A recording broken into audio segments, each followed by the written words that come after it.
Psychiatry Bootcamp. When you think about core topics in consultation-liaison psychiatry, the first topics that come to your mind are probably not making magic moments and supportive psychotherapy. And I'll admit that neither of these topics are included in the CL Psychiatry didactic course that I teach for our residents here at St. Louis University. But what I am trying to do is to discuss a little bit about professional identity before we go diving into the more classic topics like delirium and catatonia.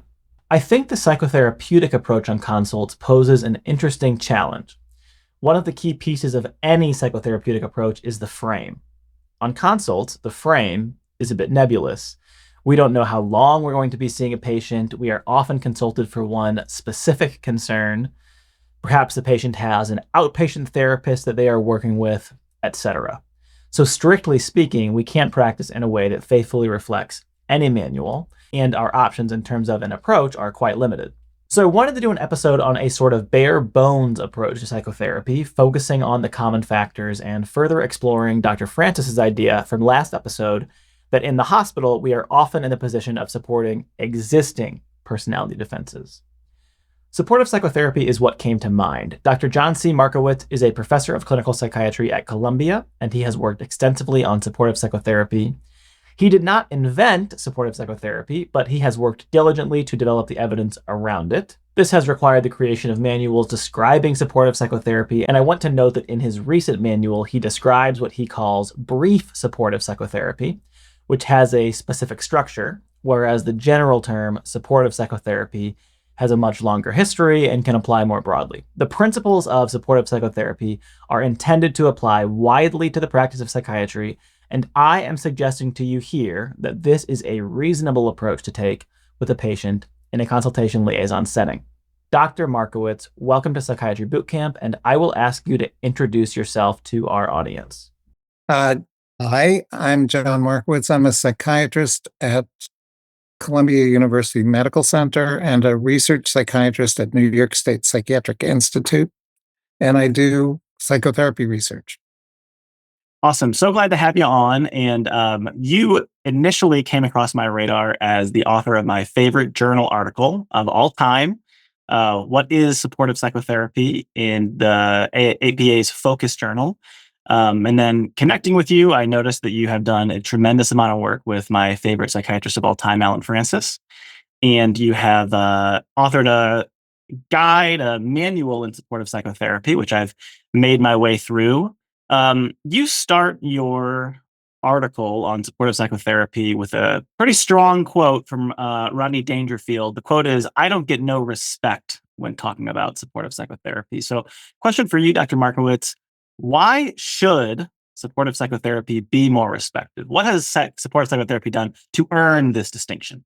That's a good question, and it's going to take a little while to answer that. Take your time. Supportive psychotherapy is a term that originated as a kind of second-class psychotherapy for second-class psychiatric patients. That is, patients back in the 30s and 40s and 50s who were considered analyzable got psychoanalysis. Those who were considered unanalyzable, and in some sense it's a pejorative term, lesser patients, got lesser therapy, which was supportive therapy. And the idea was rather than breaking down dynamic defenses, you would just shore them up. The first real psychotherapy study, which was the Menninger study back in the 1950s, compared psychoanalysis to supportive therapy. And supportive therapy actually did kind of well and made the authors think again and say, maybe we shouldn't be so dismissive. But in fact, supportive therapy has come to mean almost any kind of hand-holding and being nice to patients. We don't really know what it is. So in some respects, it has deserved limited respect. What we did was to develop a manualized, that is well-defined, time-limited treatment, which we developed as a control treatment for other psychotherapies in research studies. And we didn't think it would be that potent, but it turned out in fact, to work extremely well for depression, indeed, as well as the fancier therapies. So now we think brief supportive psychotherapy does deserve respect and probably should be in the depression treatment guidelines. So you switched over there from talking about supportive psychotherapy in general as sort of this catch-all term for hand-holding with the patient, sitting with the patient, doing nothing in particular. And then you use the phrase brief supportive psychotherapy. What is the distinction there? And I guess where does supportive psychotherapy or brief supportive psychotherapy, if you prefer, fit into our current healthcare system? Where should it be practiced? Well, I'm not sure it does fit into the current healthcare system because it has basically been a research treatment. It has the manualized version has been, I mean, I've tried it in my own practice, and some of the clinicians who have been therapists in research studies have tried it in their own practices. But most of its practice has been in a research setting, and it's worked extremely well for depression. There are 9 studies now. 7 of them supportive therapy has done exactly as well or as cognitive therapy or interpersonal therapy, and in 2 studies it did a touch less well, but still quite well. But it's not that hard a therapy to do. It's really a kind of stripped down, affect focused, common factors psychotherapy. I think we'll get to what that means at some point. And it's hard to do any psychotherapy well, but this one is as therapies go, it's not that complicated and it's remarkably potent. So I hope people will try it. In reading through your manual, one of the things that struck me was almost every bolded sentence is stick with the affect, pursue the affect, right? It seems like you're constantly reminding us. I'm going to write this entire manual, but really the point is build an alliance, stick with the affect, let the patient lead. So I think I certainly appreciate that you have a very you can be laser focused on one goal, that goal being pursuing affect and respecting the therapeutic alliance, which is kind of that bare bones, stripped down approach that you're talking about. Yes. Quick Well, follow up. Did you really think that it wouldn't work in the research studies as the one that developed it? Or did you have a sense, like, did you kind of think the whole time, I think this is probably going to be fairly effective? look, we have a dilemma in psychotherapy research. What do you compare it to? What is a good psychotherapy control? And there is no such thing. Um, what people have used in research studies is no treatment. That's obviously not a very strong comparison. And if you sign people into a research study and say you're going to get our fancy, amazing treatment, or you're going to get this has to have the control has to have some credibility and plausibility and hope attached. And to say no treatment or a waiting list is a nocebo. It's not a placebo. It may actually just disappoint the patient and they don't get better. Sometimes they get worse. So that's an unfair comparison. If you have any faith in your fancier therapy, you want to give it a fairly robust comparison, right? Better than what? And you want the what to have a little bit of heft. The other side of the coin, though, is if you make too strong a comparison, it's hard to show differences between active treatments. So if your comparison condition is actually an active treatment, you're going to need a very big sample size, like hundreds of patients, to show a difference, even if there is one.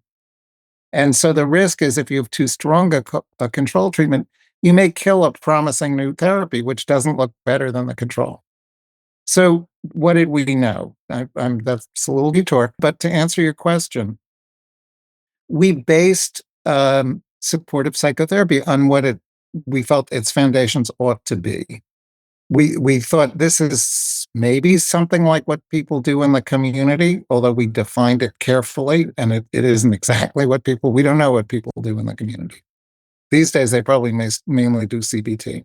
But we based it on the common factors of psychotherapy, which we know account for about half of all outcome.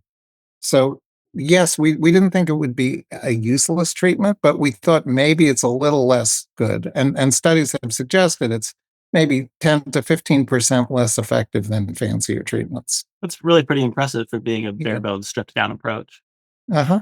We're going to talk about these common factors in 1 second. I want to ask you when you were creating supportive psychotherapy, what resources were you drawing on? What literature were you drawing on? Traditions were you drawing on, et cetera? Well, I mean, there is this psychoanalytic tradition of being nice and respectful to patients and providing some of the structure of therapy.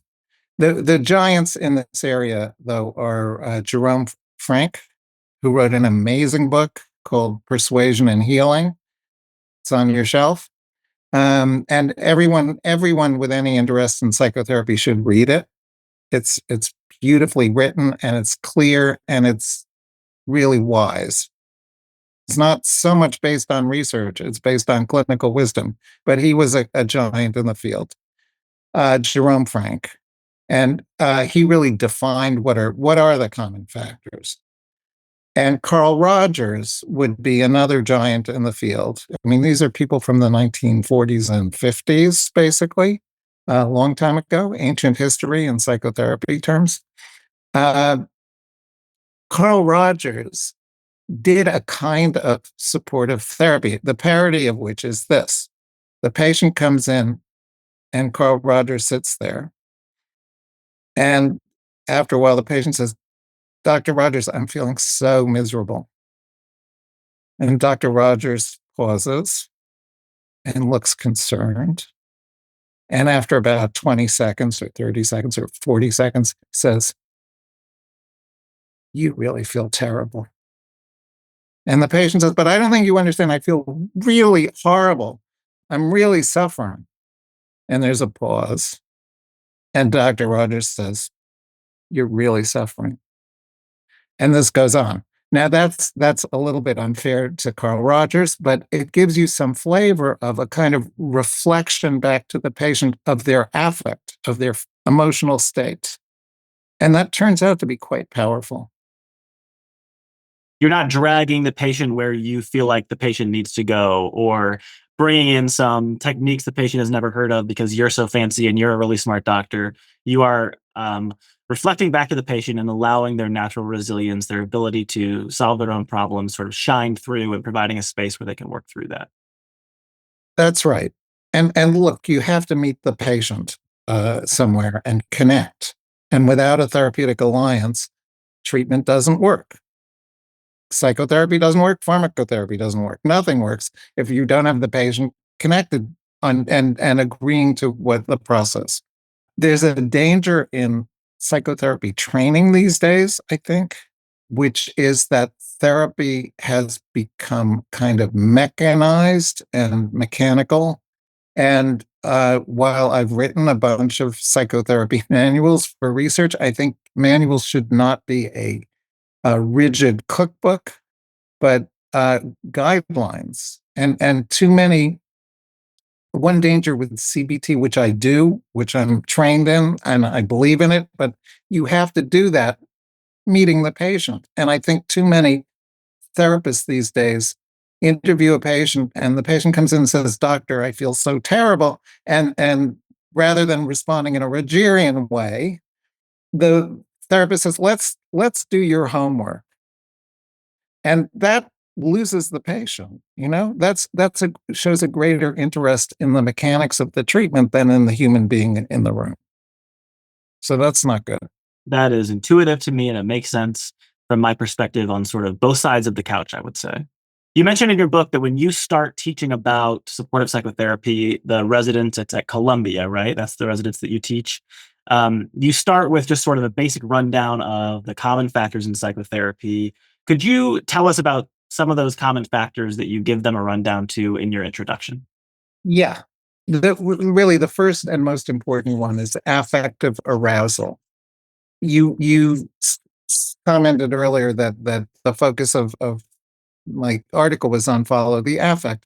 Emotion's really important.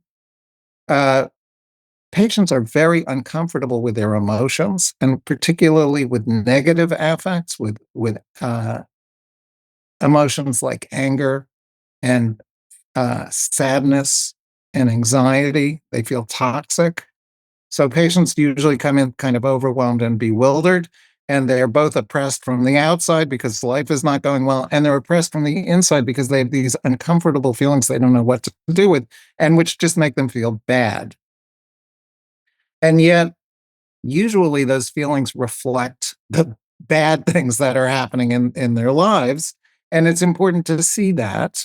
And they actually can be a guide for fixing your life.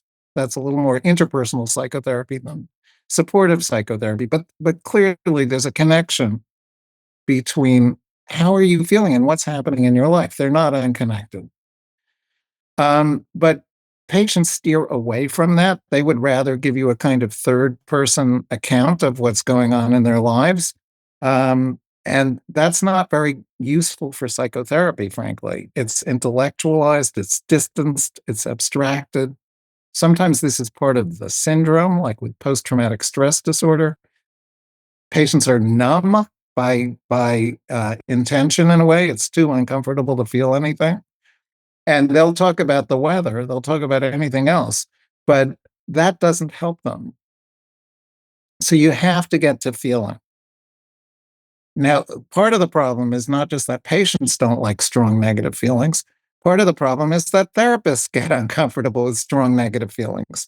And so part of our training, and this is really important for residents, but you certainly see it supervising, experienced clinicians in research studies, is that it's hard to tolerate strong anger or extreme sadness. A patient comes in and they're mourning the death of their spouse, and it starts to get emotional, and the um, patient breaks into tears, and the therapist says, "How tall was your husband?" I mean, there's a way of changing the topic, to something a little less emotionally charged. That's not good therapy. So you want to have a therapy that's not dry, that's emotionally charged, that a patient will remember after the session ends rather than having warded it off. So following the affect is a really important aspect of all good treatments. And I should say, what are the common factors? What Jerome Frank meant by the common factors is these are aspects of psychotherapy that are active components. They contribute to the good outcome of any therapy. So they're not unique to effective therapies. They're inherent in all effective therapies, and they're shared across them. Although honestly, no one's ever measured this. And I'm not sure the National Institute of Mental Health would pay for a grant to measure this, but uh, we don't really know whether different kinds of therapy use the common factors of psychotherapy equally. And maybe there are advantages to doing more of this and less of that. So the first one would be affective arousal, sticking with, you can't have a corrective emotional experience if you don't have an emotional experience. And I think the way you succinctly put it is emotions are uncomfortable, but they are not dangerous. Is there something that we can learn from the emotion, sticking with that emotion, processing that emotion, listening to that emotion in therapy? If we're using the common factors approach, we are holding space to respect that affect. Yes. What are some other common factors that you think that all therapists should be using every time they see a patient? Okay. Another one is feeling understood by the therapist. So people come in with horrible secrets. They feel they can't tell anyone. Um, they feel misunderstood by people around them. Part of the job of being a good therapist is to say, I think I understand you.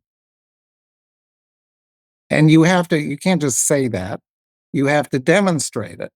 So how do you do that? You listen intently and you really listen. And if a patient says, I feel terrible, you don't say, did you do your homework? And if you can reflect back to the patient, a la Carl Rogers, what the patient's feeling, the patient says, okay, he got that, or she got that. Um, so that's one. You want to provide a framework for understanding what's going on, a kind of rationale for the therapy. So I think psychotherapies shouldn't be too theory heavy, but just as you might say to a patient starting a serotonin reuptake inhibitor, serotonin's an important neurotransmitter, and not enough is moving around your brain when you're depressed, and increasing the flow of serotonin helps treat depression. That's plenty, right? You don't need to get into the fancy biomolecular aspects of that. In the same way, you want to provide some rationale for why are we doing this treatment and why should it help? And some of that comes out then when you might share your formulation with the patient, right? So then you give us examples of in your book and you say, this is the way that I'm understanding what you're saying. Tell me if this is the way that you understand your problem, right? And then you're kind of explaining to them in plain language from a common factors approach how they've told you they're feeling. And maybe when you're giving the formulation, you're giving them some understanding of how we're going to use the common factors of psychotherapy to navigate the emotional problem that they're having. Yes. Tell me about therapeutic procedure, also known as ritual. This one is super fascinating to me. I think in all of medical school, I don't think we ever talked about ritual as a medical intervention, but in the common factors approach, it actually is. Could you explain that to me? Sure. Again, patients come into treatment usually feeling overwhelmed. Life feels chaotic. It lacks structure. And it's helpful to have a useful structure that feels safe and familiar. So therapy should be, in some respects, a safe haven where it's predictable what's going to happen. And patients learn this very quickly. We did a research study, actually not of supportive therapy, but where we saw that reviewing tapes to make sure that therapists were behaving themselves, therapists in the first half of treatment were getting high scores, and in the second half of treatment, they were getting lower scores, not bad scores, but just diminished. And we thought, why is that? And we listened to the tapes, and by the latter half of treatment, they no longer got the chance to do that because the patients had learned the method. They would come in and say, "Hi, doc, let me tell you what I did, and I know I'm supposed to do this, so I did that." And the therapist is silent, and that's not a failure of therapeutic work. That's a success. The patient has integrated the treatment, and so the scores go down. But in fact, you've provided a structure. The patient's incorporated that structure and is using it effectively. That's what you want to do. So every therapy has its ritual, right? In psychoanalysis, you come in and lie down on the couch 4 or 5 times a week, and you free associate. And every now and then your analyst says something brilliant, and you say, "Aha."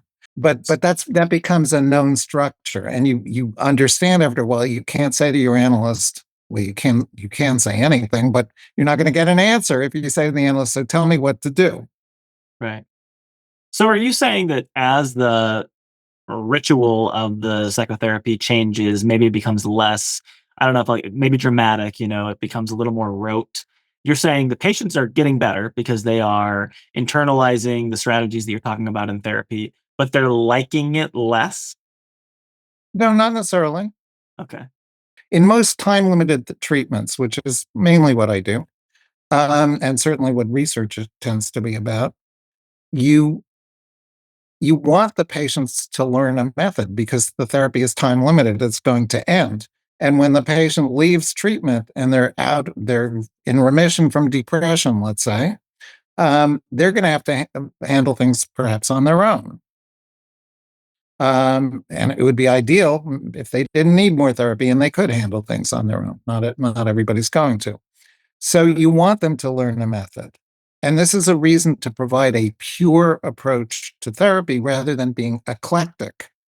Because if you're eclectic, you say, "Oh, I understand what the patient's saying. That's a cognitive trope, and so I'll give them a cognitive answer." And 5 minutes later, they say something about their mother, and you say, "Oh, that's I have a dynamic response to that. And 10 minutes later, there's an interpersonal response. And if you keep doing that, the net effect is that the therapist appears to be a genius who's omniscient Uh-huh.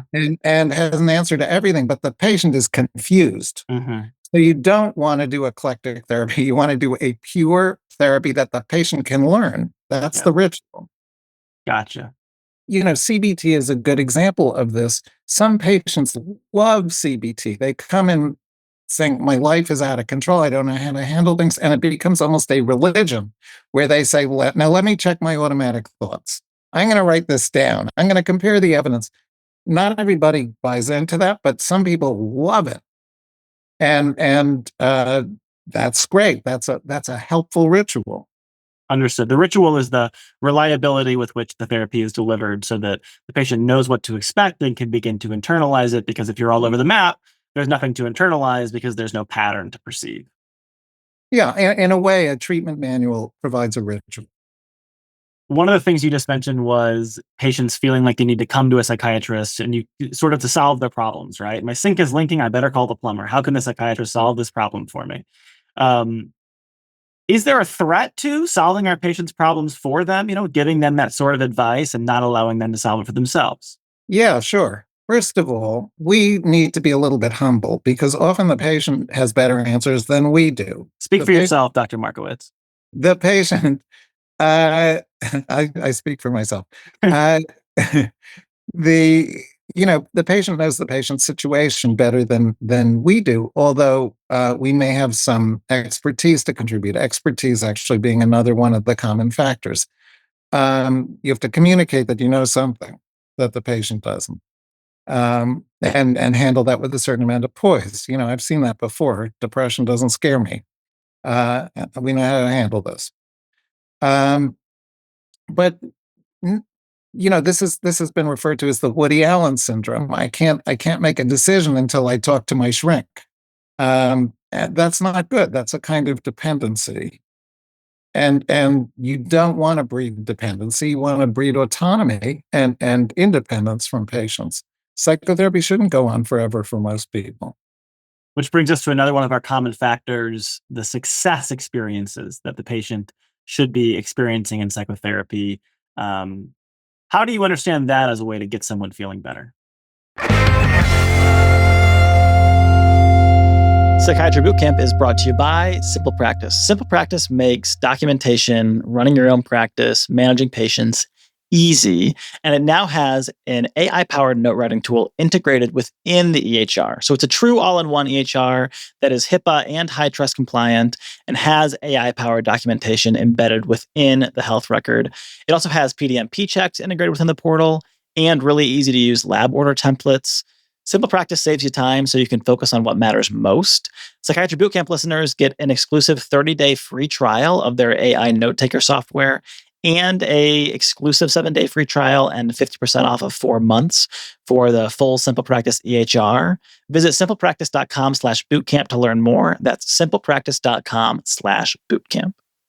Psychiatry Bootcamp is brought to you by Beat the Boards. So really excited to bring you a ridiculous deal from Beat the Boards. It's not a discount. It's completely free. Free access to over 4,400 exam style questions for USMLE Step 2 and free access to over 4,500 questions for Step 3. Completely free for Psychiatry Bootcamp listeners. Don't miss this opportunity. Go to beattheboards.com/bootcamp to get started today.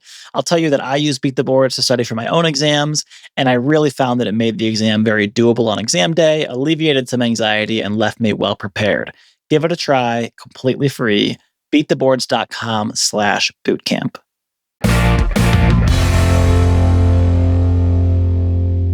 Most patients come to treatment feeling like failures. That's not a happy feeling. That's negative affect. And most people aren't failures, but they are struggling. And it would be nice to have something go right. There is a little research on what happens if you're depressed and you win the lottery. And actually, well, what do you think, Mark? I would think if you're depressed and you win the lottery, you're still depressed. Most people are not. Really? Yes, there are some people who say, "Oh shit, now my taxes are going to go up." Right, exactly. That's what I would think. But for the most part, people say, "Oh, maybe life isn't completely bad. I thought only bad things happened to me, and how about that? I have millions of dollars." The caveat is that they feel better until the money runs out. So it may not be a cure for, and you cannot count on that, right? That's a lucky strike to win the lottery. Um, so, I mean, you do see this with adolescents and young adult patients. Everything looks miserable, and then like a boy looks at me the wrong way in the hallway in school. I'm heartbroken. My life is over. And then another guy looks at the same young woman with a little bit of attentiveness, and oh, the world isn't so bad. So little things can have big effects. That's a success experience. But what you really want, and what makes psychotherapy powerful, I think, is to engineer a circumstance where the patient, in fact, takes mastery over a situation and achieves a success. That's what a true success experience is, not getting lucky. And they say, "Oh, I'm not incompetent. I do have some control over my life." It's not complete chaos. Could you give me a classic example of a situation that you might engineer in therapy to give the patient a success experience? This is really what interpersonal psychotherapy is all about. I think I have the feeling we're not talking about supportive therapy all the time here, but We're just talking about interpersonal, common factors, right? Which so theoretically, yeah, it's all psychotherapies. interpersonal psychotherapy is a time limited, affect focused treatment that um, helps patients understand, like supportive therapy, and it is sort of supportive therapy plus. Um, Helps patient understand that their feelings are connected to what's going on in their lives. A patient comes in with depression, and you define a current life crisis that the patient is going through that might have something to do with their depressive state. One is somebody close to them has died, and they have complicated bereavement. Regular bereavement is painful, but we don't call it an illness, right? It's not depression. Or they're in a horrible relationship. Their husband's cheating on them. They don't know what to do. They feel beleaguered in the marriage, afraid of being abandoned, meanwhile, badly treated. We call that a role dispute, but that's a crisis, right? That's the kind of thing that can provoke a depression. Or they've just moved to New York City thinking, I'm here I am in the land of Oz, and it turns out not to be so wonderful. And they lose their job and things go badly. And that's a kind of role transition. And people have trouble navigating a disastrous role transition. You're fired from your job as vice president of whatever. And your whole life is your business identity. Uh, so we define that as a problem. We have a time limited treatment. We assign no homework, which is actually good because if you don't assign homework, patients can't fail to do it, which makes them feel like bad patients. But they only have so many weeks to like solve, how do I get over this terrible relationship? How do I handle it better? How do I manage this decline in my career, or this confusing situation I face, or these painful feelings about loss, for grief? And patients do that, and so they simultaneously, under the pressure of a time limit, make their lives outwardly better and handle their inner strong emotions. So that's a success experience. Gotcha. And you are using the language of interpersonal psychotherapy there. I hear you loud and clear. And is it correct to say that interpersonal psychotherapy might be a more directive approach? But if we go back to supportive psychotherapy, you're really letting the patient lead more and just creating space for them to solve it on their own? It encourages activity. It shouldn't be directive. Again, you don't want to tell the patient what to do. So, actually, in interpersonal therapy, and not in brief supportive therapy, although many brief supportive therapists have had the urge to say this, at a certain point, you say, "So this is your situation, huh?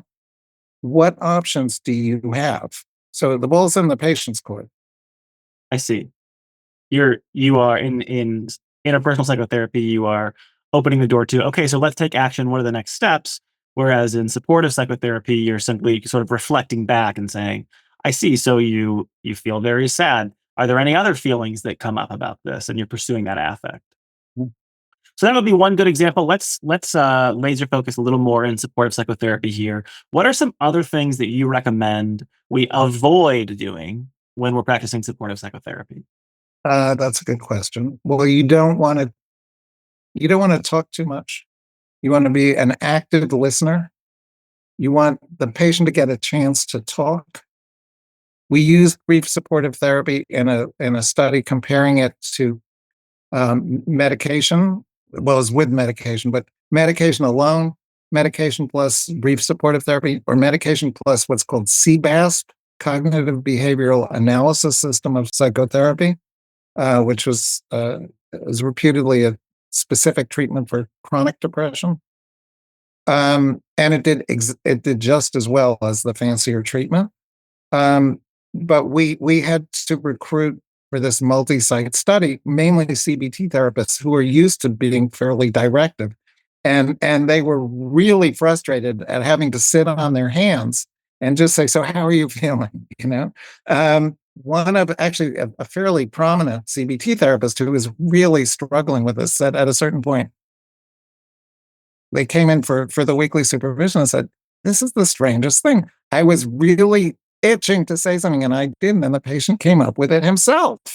And that's what you want to happen. And if that does happen, the patient gets credit for whatever it is, right? Whereas if you say it, the particularly a depressed patient will say, "Oh, my therapist is smart. I'm an idiot.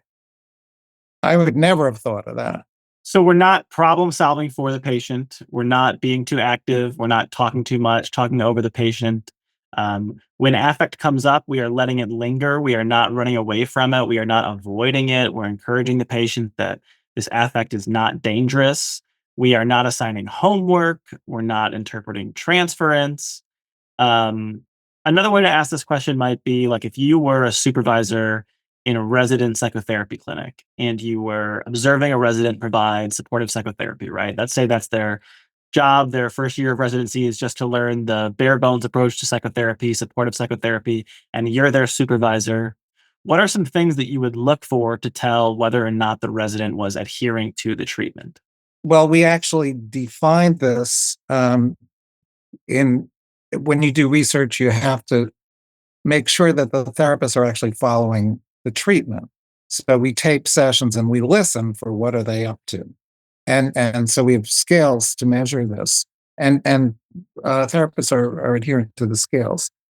One thing is, how does the session start?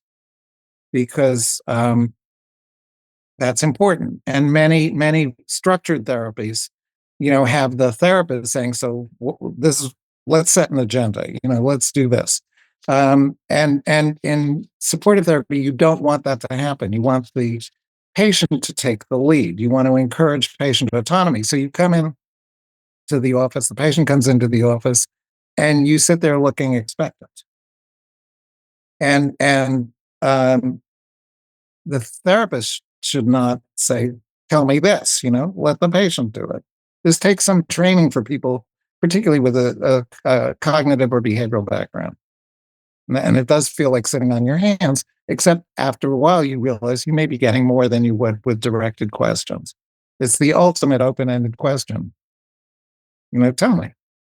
I would add that might be hard not only for people with a behavioral or cognitive background, but for any doctor, right? I think you finish medical school and really in all other medical specialties, you are there to solve the problem, right? Your arm is broken, let me fix it. You have an infection, I have some medications for that. And now suddenly you have to transition your role and say, well, not say, right? Just sit and listen and not solve. And that can be uncomfortable and really difficult to learn. So that would be one way that you could tell they are or are not adhering to the treatment. Yes, although you are trying to solve a problem, you're just letting the patient do it. Uh huh. Um, but yes, that's a nice distinction. I think we're trained as physicians to be active in a certain way, and active listening is a sort of paradox. Uh, but you want to be a really good active listener. You want to listen for nuances. You want to be thinking about, who is this person? What am I learning? And build a kind of emotional portrait of how does this person handle emotions? Always a problem. I mean, we all have problems with it. But, how does this patient fight with other people? How does this, and these are not necessarily questions you ask. I mean, you take a minimal history as things go along to get things you absolutely need, but you mainly want to wait for the patient and follow the affect. So if the patient starts talking about the weather, and there's not a really good reason to be talking about the weather, at a certain point you might say, how are you feeling? Or uh, latch onto some detail in the patient's story which might be attached to affect, and steer them back in that direction. So those are things you want to do. But you let the patient largely set the agenda. Just if patients are affect phobic, you want to steer them toward affect. You want to convey the sense of being a non-judgmental helper. You're there to assist. You're not there to dictate. You're not going to be shocked by anything the patient reveals. A lot of times people feel I'm bad, and if I reveal these bad feelings, that's going to reflect badly on me. No, everybody has feelings like that. Um, I'm not going to blanch when you say that. You can echo the patient's concerns to facilitate the discussion. So the patient says, well, so I was really upset when this happened. You might ask, what kind of upset? Because you want to, different emotions have different meanings, right? Anxiety tends to mean there's some threat or uncertainty. Sadness tells you there's some separation or loss. Anger says somebody's not treating me very well. And these are emotions people are really uncomfortable with. They don't know what to do with them. They just feel terrible, and they tend to suppress them rather than saying, "I don't like it when you do that," which is a cure-all for many problems.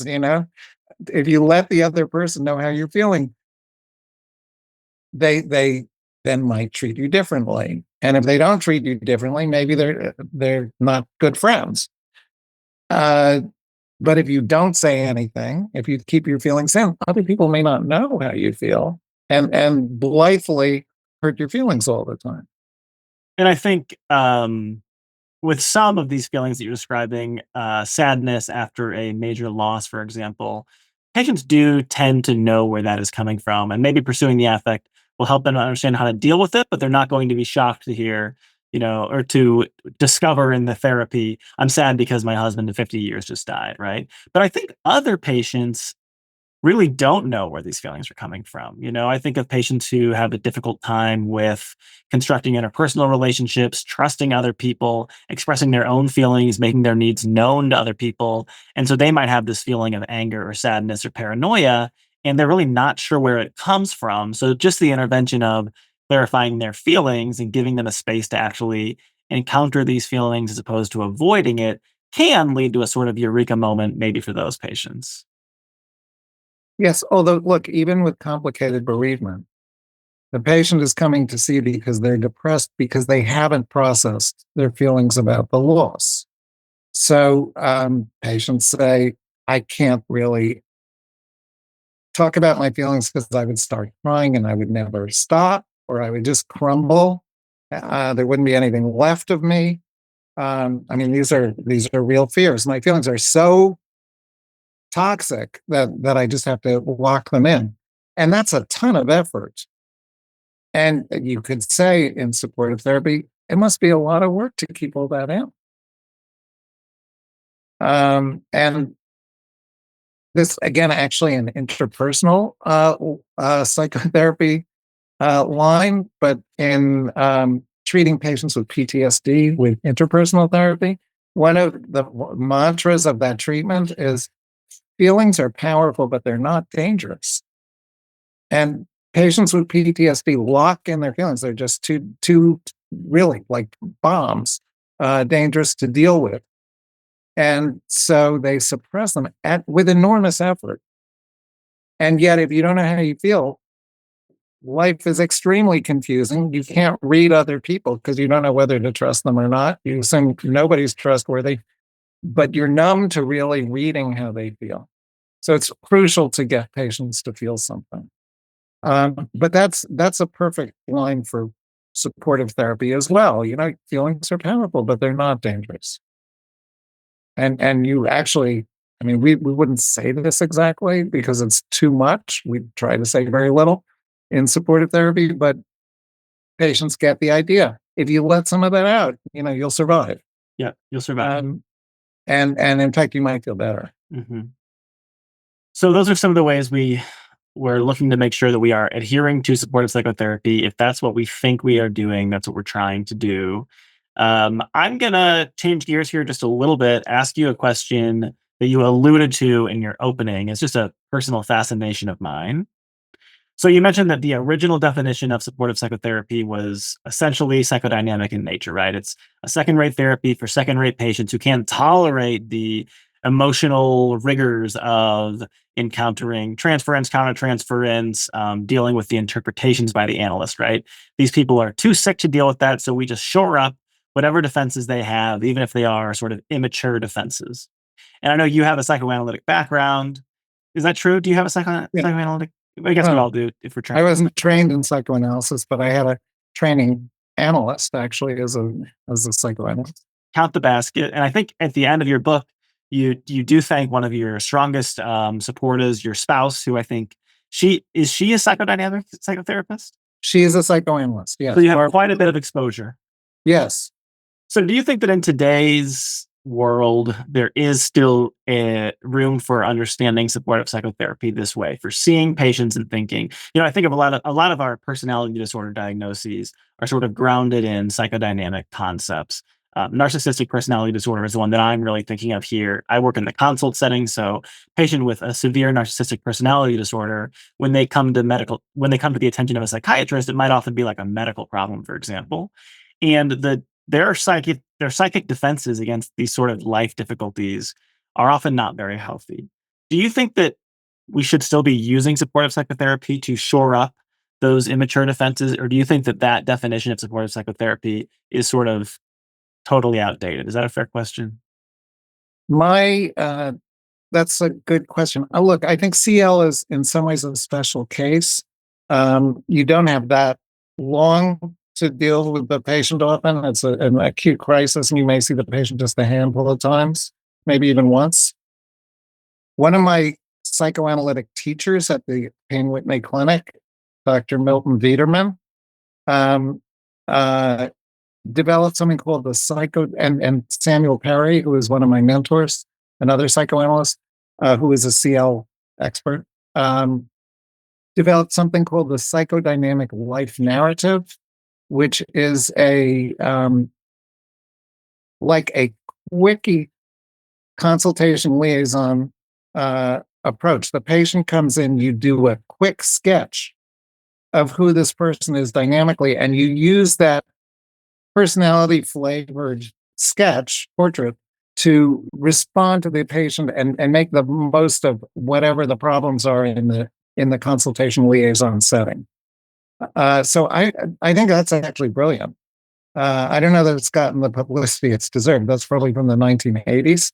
But supportive therapy, I mean, you want to be supportive to patients in the hospital, that's for sure. But there's usually some crisis going on, which you're not going to handle in one session with a supportive approach.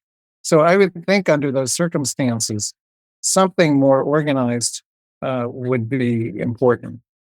I see. This approach that I'm describing sort of does exist, but the brief supportive psychotherapy that you are sort of talking about here and developing, you can't make a one-to-one application to those sort of 1 or 2 time visits. I think brief supportive therapy actually has earned a place in the treatment guidelines for major depression. There are a bunch of studies now. It's done quite well. Different groups have done it. This is important for guidelines. It's not just one home base churning out the therapy that they favor. And this has never been the favored therapy. In fact, it's always been the underdog, and it's matched the big guys.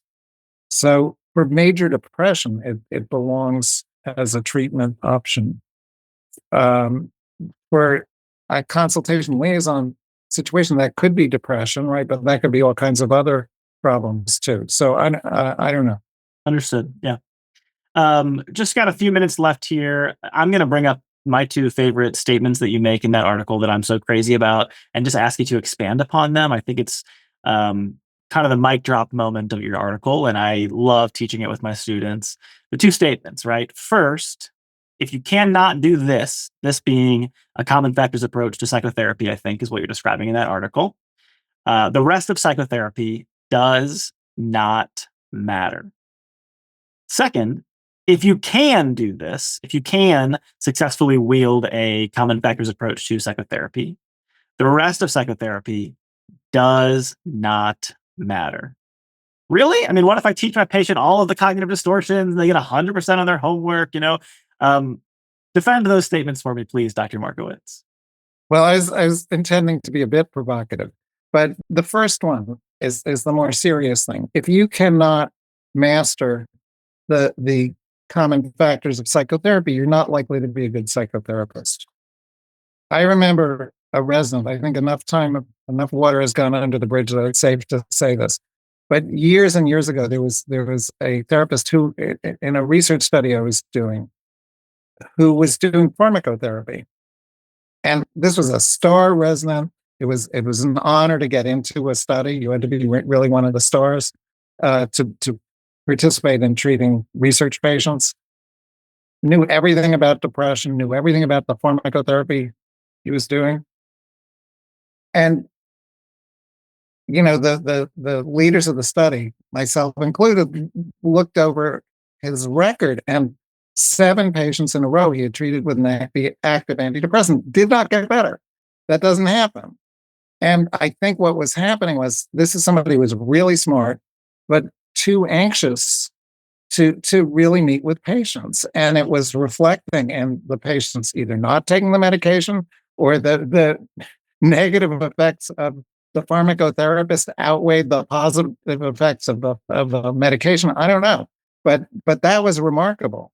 And this is not something we published in the literature because it would have been embarrassing for the resident. But the resident actually got the idea and went into a sort of non-clinical area of psychiatry, which is probably best all around. So you can, if you can't make a good alliance with patients, if you can't use the common factors well, they won't do their homework. They won't look at their cognitive distortions. You have to connect with them. So that I mean, I really think that's true. If you cannot do the common factors, you're in the wrong field. You shouldn't be doing psychotherapy, because any kind of good therapist uses a method, but is primarily meeting with the patient and communicating that method. The other thing is, if you can do this, the rest of it doesn't matter. Well, that's a little bit of a joke, but in fact, common factors account for the bulk of the effect of any psychotherapy. And then you have an add-on of, say, 15% in a whole sample. It's a little bit more potent to do something else, to add something to the common factors. And that's what good CBT should be. That's what good IPT should be, and so forth. Good psychoanalysis. So, I mean, there is some seed of truth, I think, in that. Certainly, and I think you can back it up with data, right? A good portion of the effect from the more specific psychotherapies you can trace directly to common factors, as difficult as that is. And I will add, based on your comments about the sort of therapist effect in these pharmacology trials, maybe you did not publish that and put that resident on blast, but that finding has been published. In fact, a graph from a similar study is the first slide that I give my clerkship students. The citation, which I'll put in the episode notes, is McKay, 2006, from the Journal of Affective Disorders. And they break down the therapist effect in a study of imipramine for depression.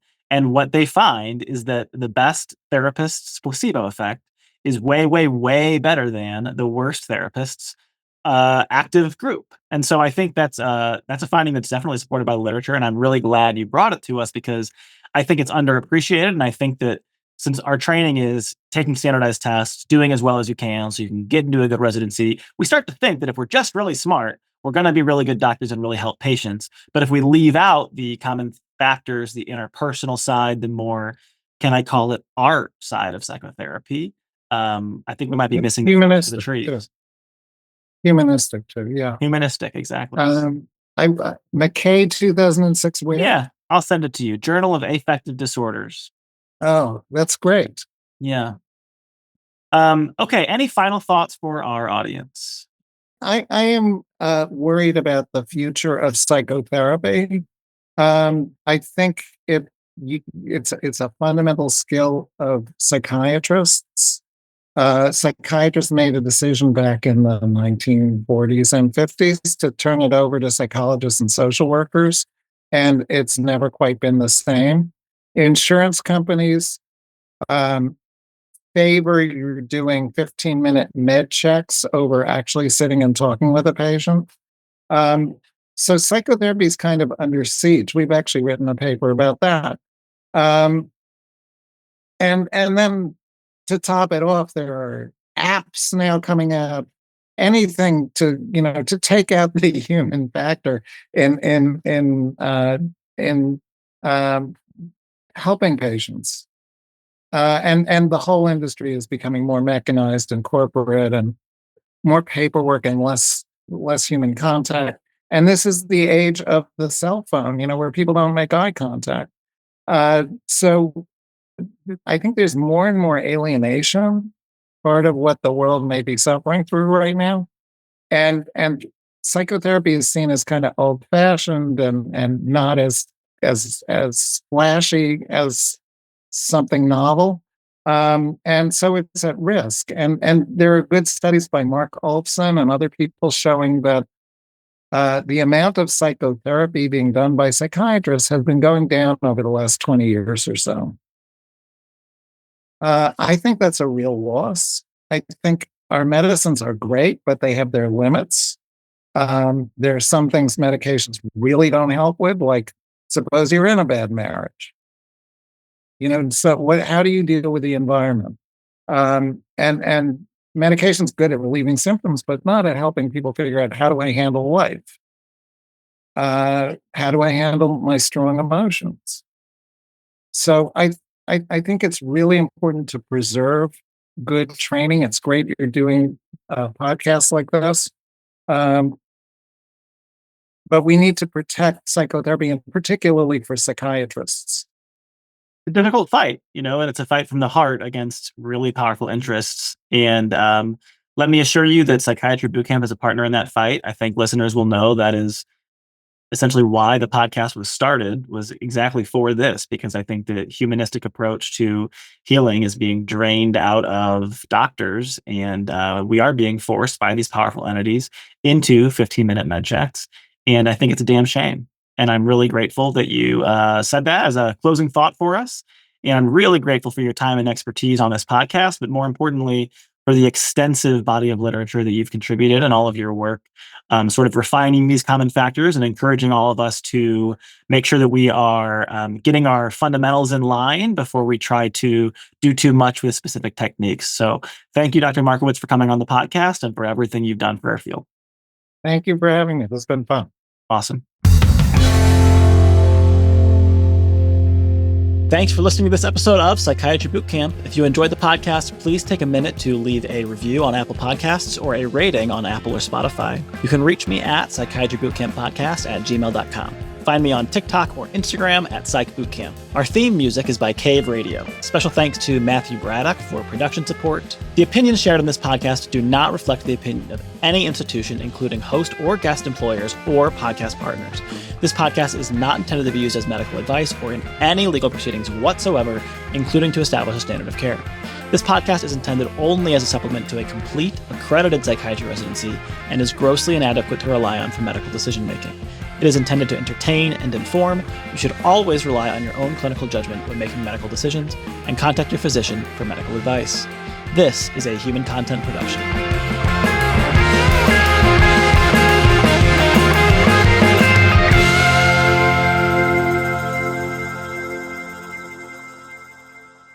Hey everyone, thanks for watching. If you enjoyed the show, please remember to subscribe to the channel. If you'd like more episodes, you can click right here. I'd love to connect with you more, and I'm looking forward to talking to you next.